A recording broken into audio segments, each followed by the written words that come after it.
I propose that we can discuss that. Om Namo Bhagavate Vasudevaya.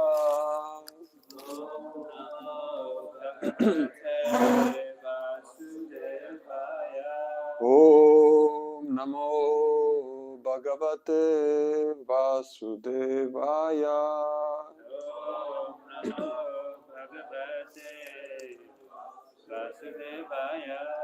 Om Namo Bhagavate Vasudevaya.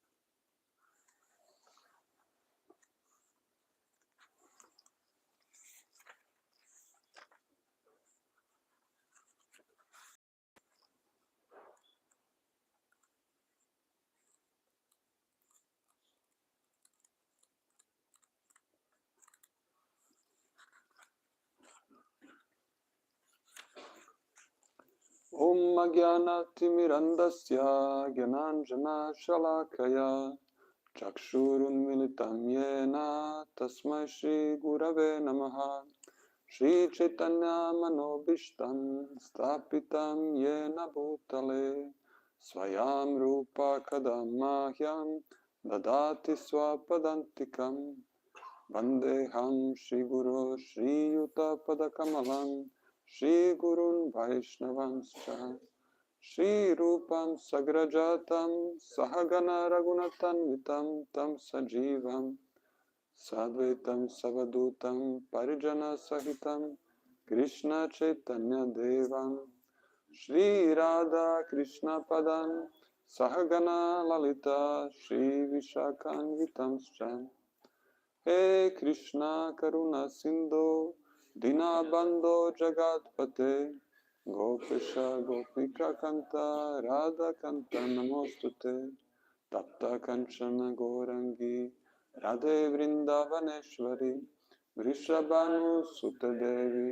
Pranamami Hari Priye Vancha Kalpatarubhyascha Kripa Sindhubhya Evacha Patitanam Pavanebhyo Vaishnavebhyo Namo Namaha Jai Shri Krishna Chaitanya Prabhu Nityananda Shri Advaita Gadadhar Shivasadi Gaura Bhaktavrinda Hare Krishna Krishna Krishna Hare Hare Hare Rama Rama Rama Hare Hare. Thank you very much for giving me this great honor to read from Srimad Bhagavatam. And because you're more qualified, please give me your blessings and that I can do it for the pleasure of Shri Guru Parampara, Srila Prabhupada, Shri Radha Govinda Madhava, Shri Krishna Balaram, Shri Gaura Nitai. So we're reading now first canto, chapter 4 of Srimad Bhagavatam, text 9.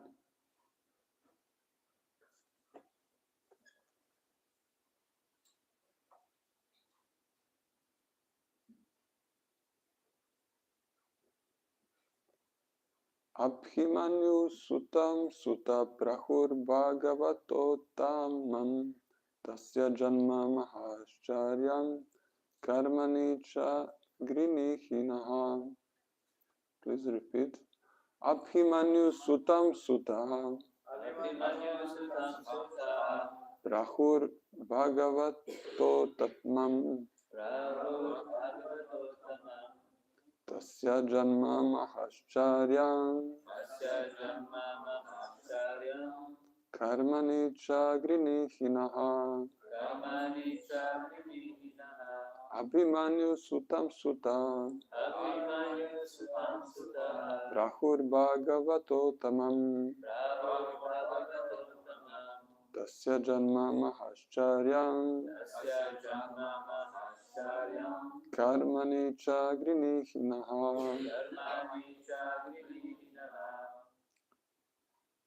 Word by word. First, is there anyone here who needs a translation? Everyone understands English? Okay. Yeah, yes, sorry. Abhimanyu Sutam Suta Abhimanyu Sutam Sutam Prabhu Bhagavato Tamaha Tasya Janma Mahascharyam Mahascharyam Karmani Chagrihinina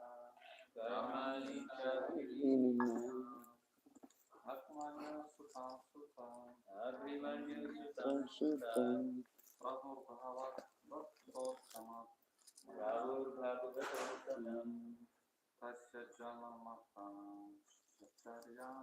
Tasya Janma Mahascharyam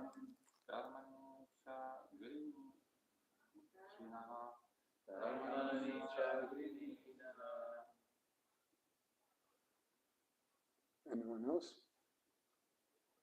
Abhimanyu Sutam Suta Abhimanyu Sutam Suta Prabhu Bhagavato Tamam Prabhur Bhagavato Tamam Tasya Janma Mahascharyam Tasya Janma Mahascharyam Karmani Chagrihinina Karmani Chagrinihina. Abhimanyu Sutam Suta Prabhu Bhagavato Tamam Tasya Janma Mahascharyam Karmani Chagrihinina. Someone like this? Okay, word by word. Abhimanyu Sutam, the son of Abhimanyu. Suta, O Suta. Prabhu is said to be Bhagavata Uttamam, the first class devotee of the Lord. Tasya, his, Janma, birth, Maha Ashcharyam, very wonderful, Karmani, activities, Cha, and Grinihi, please speak to Naha, us. Shri Radha Govinda Madhava ki, Shri Krishna Balaram ki, Shri Nitai ki.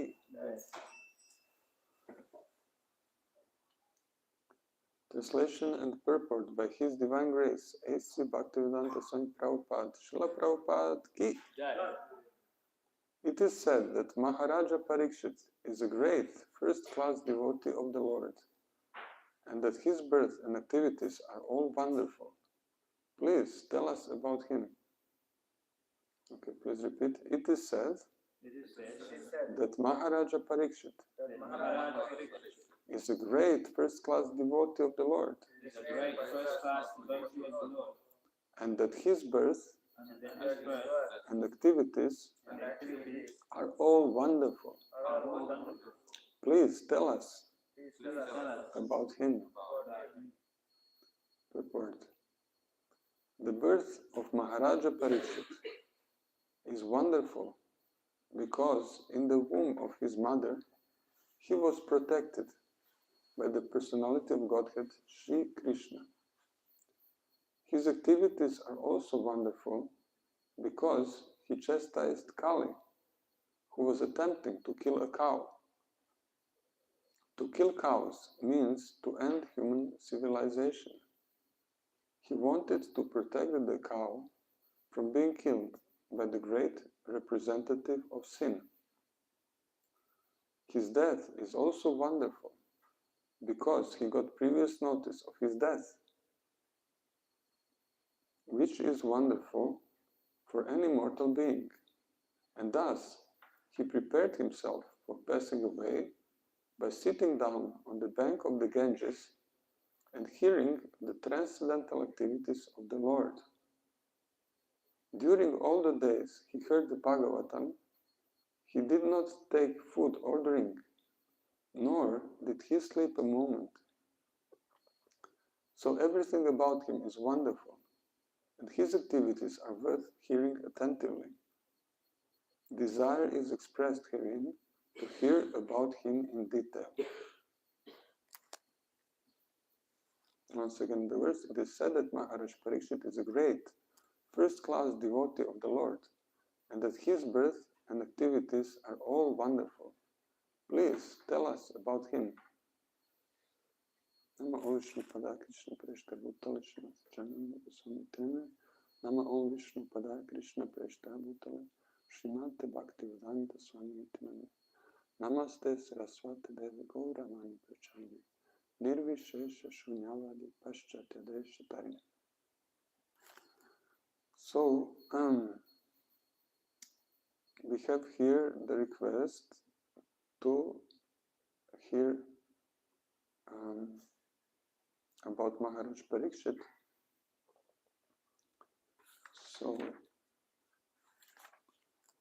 Maharaj Parikshit is a great first-class devotee of the Lord, and the sages want to hear about him. So he is a hero. We all like to hear about the activities of great persons, and there is a verse, another verse in Srimad Bhagavatam, that there are two types of heroes. So this is 425-25, which says,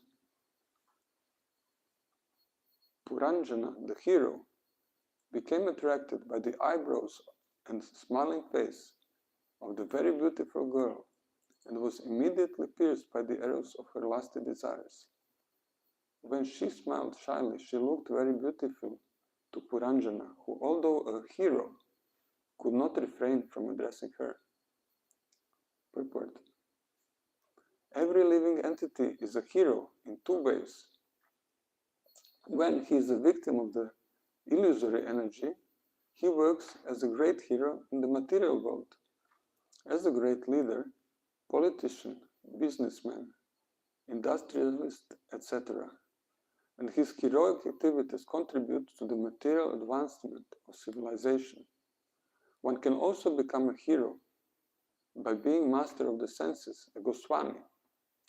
Material activities are false heroic activities, whereas restraining the senses from material engagement is great heroism. However great a hero one may be in the material world, he can be immediately conquered by the lumps of flesh and blood known as the breasts of women. In the history of material activities, there are many examples, like the Roman hero Antony, who became captivated by the beauty of Cleopatra. Similarly, a great hero in India named Baji Rao became a victim of a woman during the time of Maharashtrian politics, and he was defeated. Okay, and then Prabhupada continues, and then he says, it is said in the Prema Vivarta that when a living entity wants to enjoy material nature, he is immediately victimized by the material energy. A living entity is not forced to come into the material world. He makes his own choice, being attracted by beautiful women.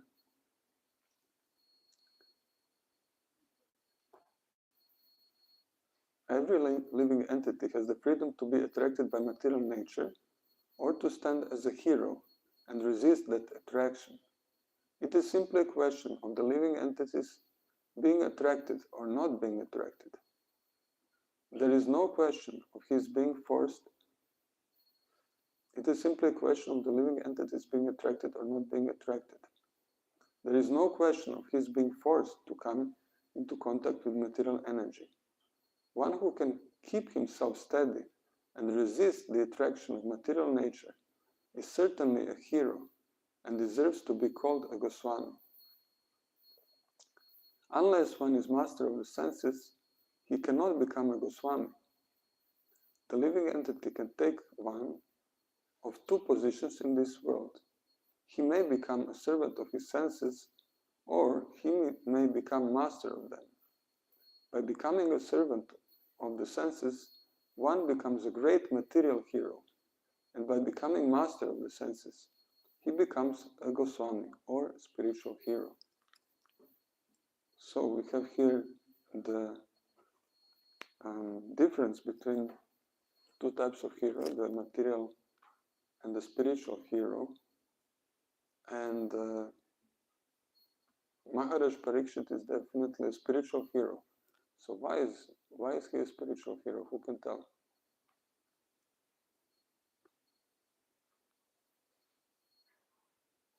Parikshit is a spiritual hero. Yeah, why? Because right from the beginning he's always been surrendered to Krishna. He was always surrendered to Krishna from the beginning. Okay.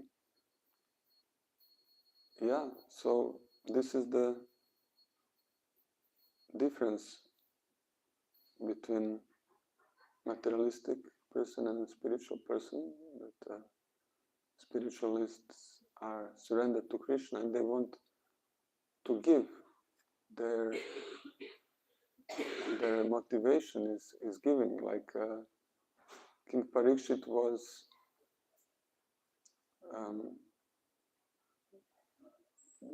wandering around his kingdom when he met Kali and personified Kali. He was killing the cow, so, and then he stopped him and he threatened to kill him. So why he was going around his kingdom? Because he was protecting his citizens. The great leaders, they don't expand because they want greater sense gratification. They don't want a greater kingdom just to please themselves or to please the nation, but they want to establish dharma. They want to establish righteousness. They want every living entities to be protected, and they want to give opportunity for spiritual progress to everyone. So this is why King Parikshit is a great hero. And what is also very special about him is that you know the story of how, probably most of you know the story how King Parikshit got cursed. Yeah? Yes. So as we know, he put the snake around the neck of this sage who was meditating, and then his son, the son of the sadhu Shringi, he cursed him to die in 7 days. And but interesting that King Parikshit was so powerful. He was a great devotee who could counteract actually the curse. He could change it and stay alive, but he didn't do that. So anyone knows why? Because he's accepted it as the will of the Lord.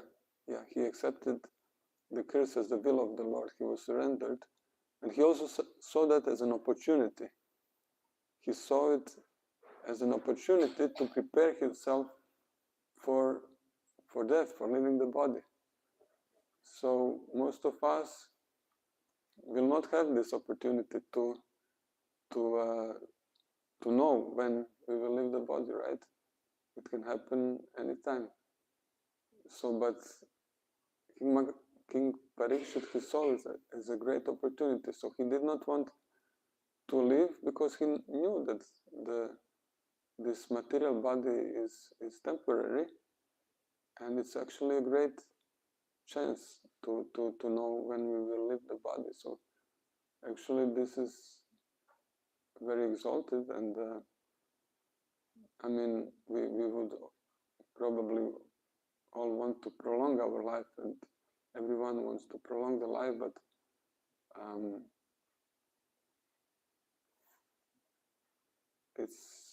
this life is not about just living longer and enjoying, but it is about preparing ourselves to leave the body and to go back to spiritual world, to Krishna.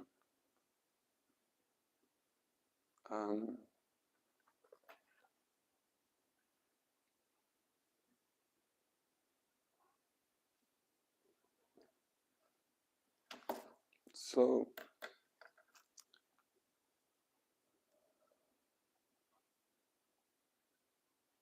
this is why Srila Prabhupada came from India to the West, to give everyone a chance to make spiritual, to make their lives spiritual, to accomplish the greatest purpose of human life, because this life is so special. There are 8,400,000 living species, but the human form of life is so special because we have the capacity to not only do what animals do, which is eating, sleeping, mating, and defending, but to ask ourselves, who am I? Who is Krishna? Who is God? What is our relationship? So,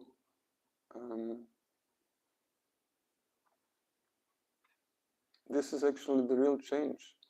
This is why we are all here, because the knowledge that Srila Prabhupada gave us, the holy name, the Mahamantra, Hare Krishna, Krishna Krishna, Hare Hare, Hare Rama, Rama Rama, Hare Hare. This is actually changing. This actually changed our lives, isn't it? So,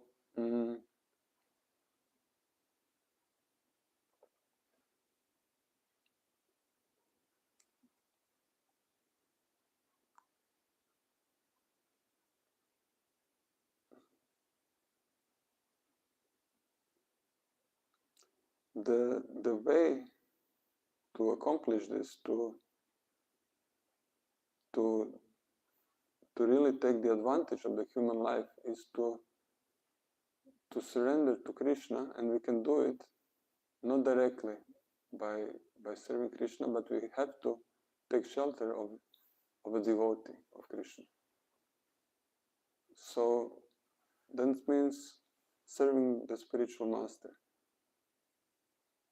And serving the spiritual master means to give everything to spiritual master, to surrender completely.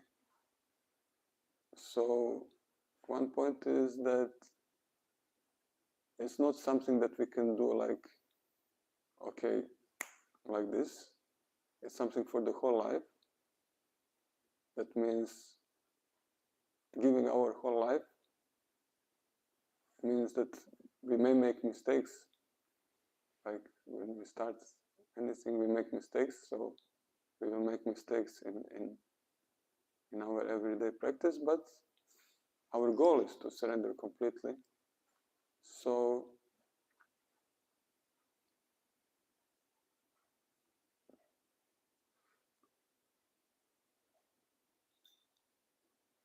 I will share with you, I was born in the former Yugoslavia, the country that doesn't exist anymore, but it was a socialist country, and actually the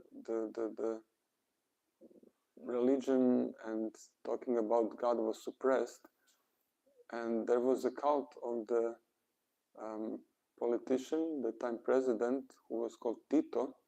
So we were as I was a child, we were Tito's pioneers. That means the youth of Tito, of Yugoslavia. And every day, Tito already left his body when I was a schoolboy, but still he was worshipped. And every day in the morning, in the beginning of the school day, all the children would assemble in the great hall of the school in front of the how do you say bista, like a half body of Tito, like a murti of Tito, and we would sing to him, and we would sing our vows that we vow to protect the country that he established, and then we will hear Tito Kata about his pastimes from his childhood and all, like. And I was so inspired to be Tito's pioneer, to be the one who will continue the values that he established, and that I wanted to surrender all my life to him, to give to the people of my country these values, and it was so strong. And then when I was 12 years of age, then there was a fall of the Eastern Bloc, and also the Yugoslavia collapsed, and the Six Nations, which Tito, the six countries, the Six Nations that Tito put together, they started fighting with each other, and the Great War occurred, and the people who were swearing that they are committed to Tito and Yugoslavia, next day they were fighting and just saying completely opposite. So I was very much disappointed. But the point is that this submission to the Guru was natural to me, because I was a child and I was indoctrinated with this, but it felt so good. It felt so good to have a guru, a person to follow, and to be completely submitted. And this is maybe something what today in Western world is not present. The children are not taught to appreciate so much the teachers, the gurus, and this is something that I want to. This is something that I felt when I met my spiritual master, because I was so exhausted and so much suffering in the spiritual world, in the material world, in the relationship that I had with people around me, that I really needed to change something. So somehow I felt this desire to submit myself to Guru completely, and this is something very essential to Krishna consciousness too. And this is actually very important, to always feel this strong desire to follow the spiritual master, to follow his instructions. And we can see that we deviate from this pure intention in time, and that's why it's good that we come together and we have association with devotees, and we feel again this enthusiasm. So this is one point to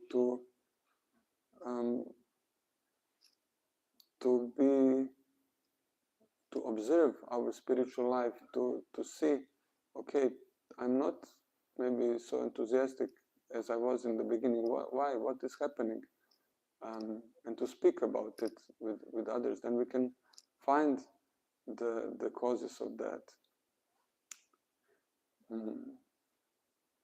And then I was also asking myself a question before: why did King Parikshit, who was such a great devotee, a great personality, why did he get angry at this sadhu? How it is possible? Because he was a great devotee. That means he's controlling his senses. Krishna is controlling his senses, and then suddenly he comes to this sadhu, and he's hungry, but and the sadhu doesn't serve him because he's meditating, and then he gets angry and he puts a snake around. How can such a person get so angry? So I was having this question in me, and once Krishna arranged the situation to that I understand King Parikshit better, and it was on one marathon, and we were distributing books whole December, and the last day of marathon, we were in another city, and we were at the apartment of devotees who gave us accommodation. So they gave us a very nice apartment, and we were staying there alone. So the rule was that the last devotee who gets out, he takes the key of the apartment, and then if one wants to come back, then we call him, and he gives us the key. So then I was out and distributing books, and I was planning to come back to have lunch at the lunchtime. And then I called the devotee who was the last one at the apartment, but he did not pick the phone. And okay, then I waited, and I continued to distribute, and then called in 15 minutes, and again he didn't pick, and I started to be concerned because I was hungry, and then I called again and again, and he was not picking. So I had to stay out, and I was becoming so angry at him, because it's not nice to be in that position, and I was very hungry, and this anger was rising and started to burn in me. And then I remembered King Parikshit, how he was there hungry after a long time, and it's really unpleasant. And if that devotee, later I would really, in that moment I was really in this anger that I could really do something bad to him. But actually what happened, then I started to pray that, okay, I cannot go there, it's cold outside, I'm hungry, but I have the books, and it's the last day of marathon, so I should at least try to use it for Krishna. And I was so angry that I was not at all in mood of distributing books, but I started to pray to Krishna to help me to use this, to really to give me the peace of mind that I can distribute books, and by Krishna's mercy I could continue. And actually that day I distributed all, I distributed all small books that I had. I distributed almost all Bhagavad Gita, so I distributed the most that I did until then. And I felt really happy, because I was then in the mood of giving, not anymore in the mood of just doing service for the sake of fulfilling my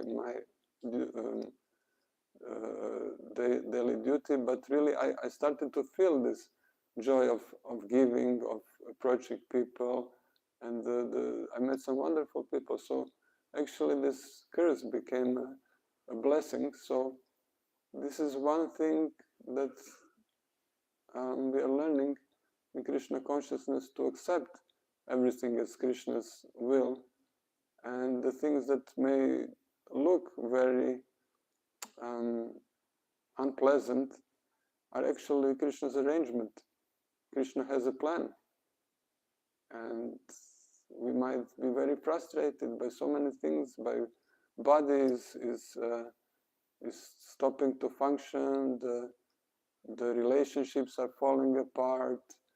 So much circumstances in our lives, but it is we have a choice how we will accept these circumstances, these situations. So there is one man, he's called Viktor Frankl. He is the one who started the school of logotherapy. It's a kind of a psychoanalysis school, and he was in the time of Second World War. He was from a Jewish family, so he was in Second World War in concentration camps where Jewish people were kept and tortured and killed. So he lived through these concentration camps, which were like most difficult, I guess, situation that one can imagine, that can experience, to be completely humiliated, completely hurt the body, and to lose any positive way of seeing the things. But what he was saying, that they killed my family, they completely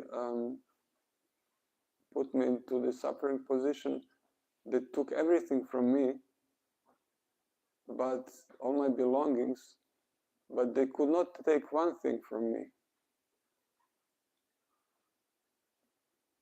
And this one thing is, they couldn't take my choice how I will accept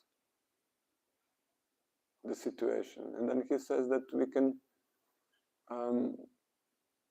sometimes we can influence the external situations, and sometimes we cannot. But what we always can influence or change is our way of reacting to the situation, our way to accept and to react to the situation. So this is what Krishna is teaching us, that we can always have a choice to see something as mercy of Krishna, or to see it as a curse, and to doubt Krishna, and to start lamenting why is this happening to me. So I see it in myself, this habit of lamentation, of fear, what will happen. Why do I need this fear? Krishna says that he will protect his devotees. So I need not to fear. But it's in me, it's part of my conditioning, my mind. But this is so wonderful that it is changing. Anything in material world will not change us deeply. But Krishna consciousness is changing. I can see now that I have fear, that my mind is disturbed, that I'm lamenting, but I can see it. I didn't see it all my life. I was just in fear. I was just trying to satisfy myself by exploiting others in different ways. But Srila Prabhupada, his disciples, they are teaching us, and this is changing our hearts, and we are really able to see that this is not the way, and they are helping us to see that the human form of life can be used for giving. This is what really makes us deeply happy. So,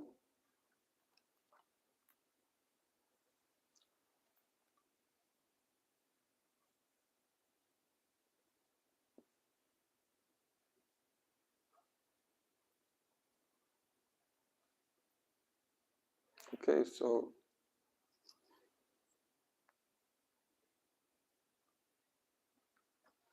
maybe I would like to stop here and open for you if you have comments and questions, corrections. Confirmed.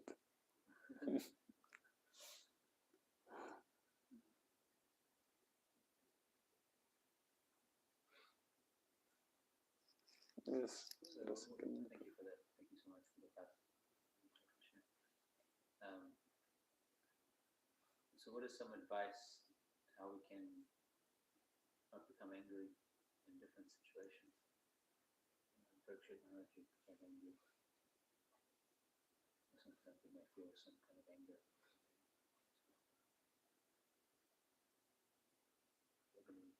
How to not become angry in difficult situations. Yeah, thank you. So I'm listening to the classes of Mahatma Prabhu about forgiveness. He gave wonderful lectures and seminars about forgiveness, and he's saying that we are asking Krishna for forgiveness, but we ourselves are not ready to forgive the ones who hurt us. So we hurt Krishna by turning him back, and we are asking for forgiveness, but we don't want to forgive. So what is the? It's we need to be able to forgive. This is one thing, and then he says that we should practice the forgiveness, meaning that among other things, we should speak. We should not keep the anger in ourselves, the emotions that we have. We should verbalize it, we should share it, we can speak to the persons who we felt that hurt us, and verbalize, speak about it, because if it stays in us, it will grow and grow. Yeah, I see. I mean, this is something which is part of my nature, to be really angry, and I don't show it, but it's really in me, and I'm starting now to show it and to speak about it. And also what helps me is the understanding that also Mahatma Prabhu says that it is not the person who is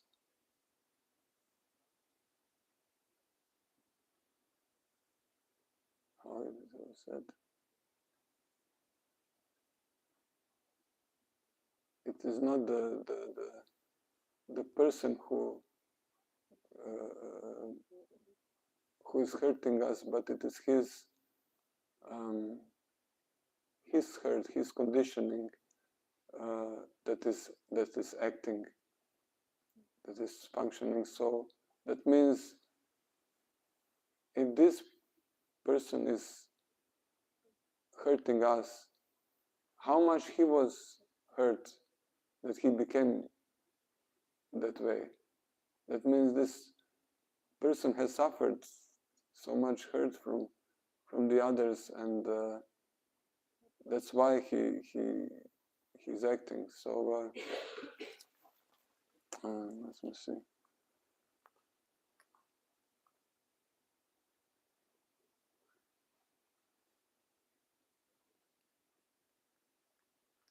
I had a text about it.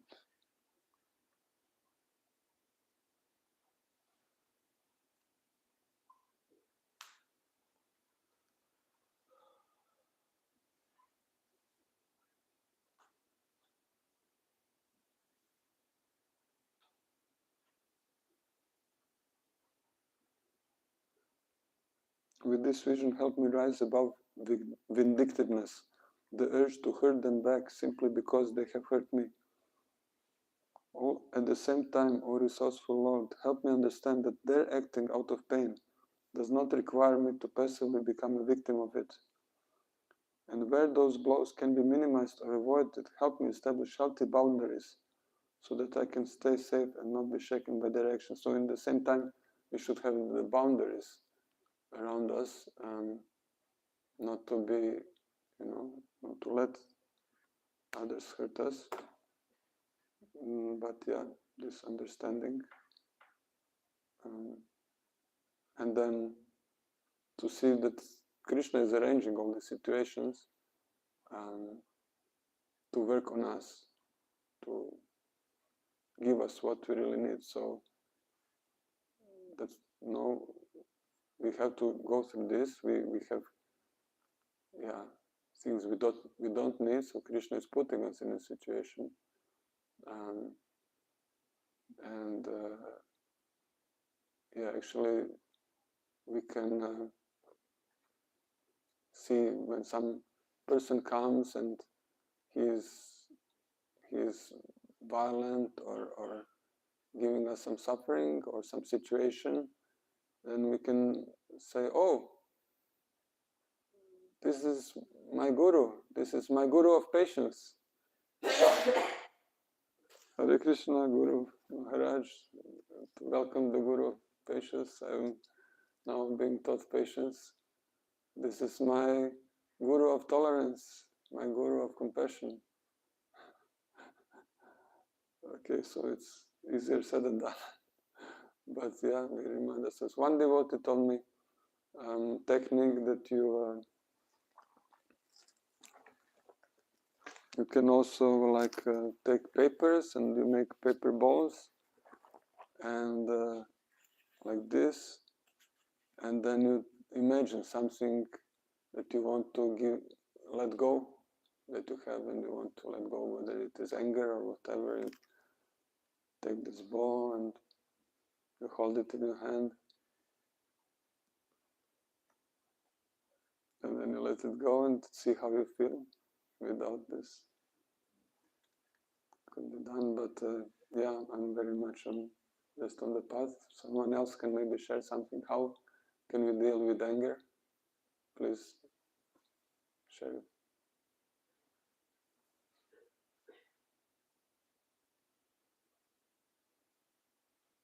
Yes, Nitaji. When we feel anger for someone or situation, sometimes it's because it just reflects us a part of it that we don't want to see. And so I don't feel like it's good to not feel anger. It's good to feel anger because it's good to feel emotion, but it's also interesting and super important to go to see inside of us where it comes from, this anger. Because to forgive someone, we have first to forgive ourselves. And in that way, that's how we can ask for Krishna's mercy, pray first to go inside and to be brave and courage to go inside and see what's came from. So you're saying that these qualities that we see in someone else, what someone else is doing is Krishna showing us all this, and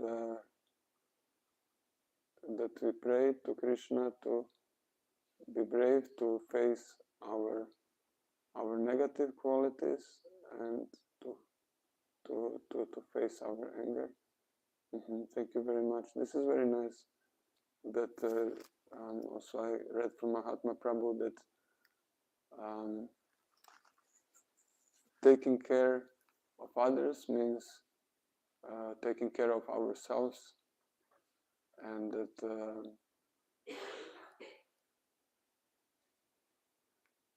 to be able to love others, we need to love ourselves. So that means that we are sometimes having this high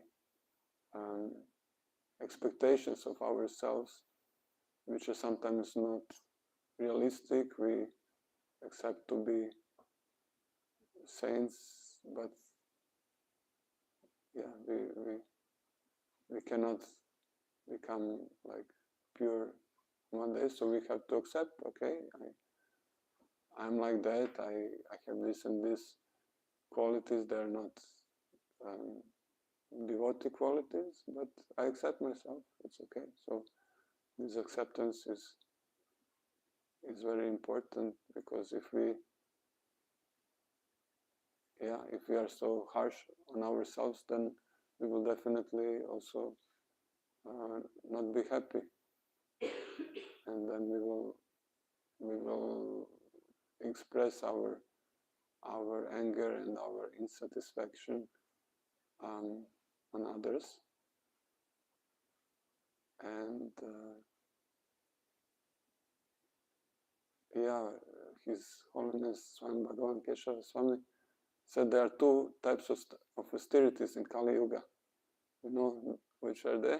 Two types of austerities. One is preaching, and the other ones are relationships. So we need to take this austerity of having relationships.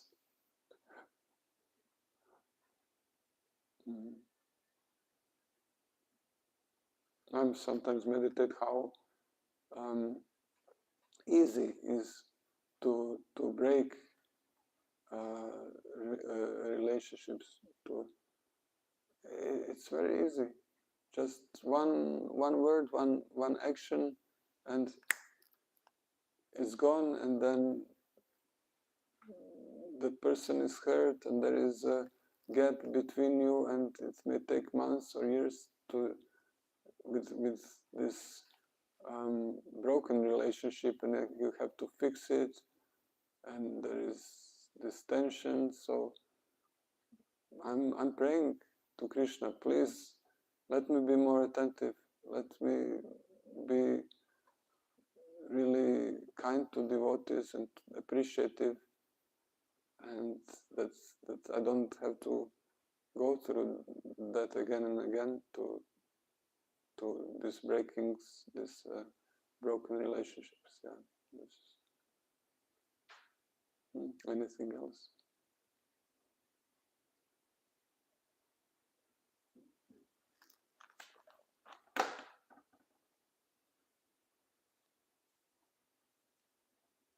We see everyone as part of Krishna, and then if we can, this is Krishna consciousness, to see every jiva, every living entity is part of Krishna, and then we know if we hurt them, then we are hurting Krishna, so why should I be angry? So, Hare Krishna. Thank you very much for your attention. Please I humbly request forgiveness for my offenses. And thank you for being such good listeners and good friends. Srimad Bhagavatam ki jai, Srila Prabhupada ki jai. His grace Nitai Charan, Prabhu ji. Srila Prabhupada ki jai.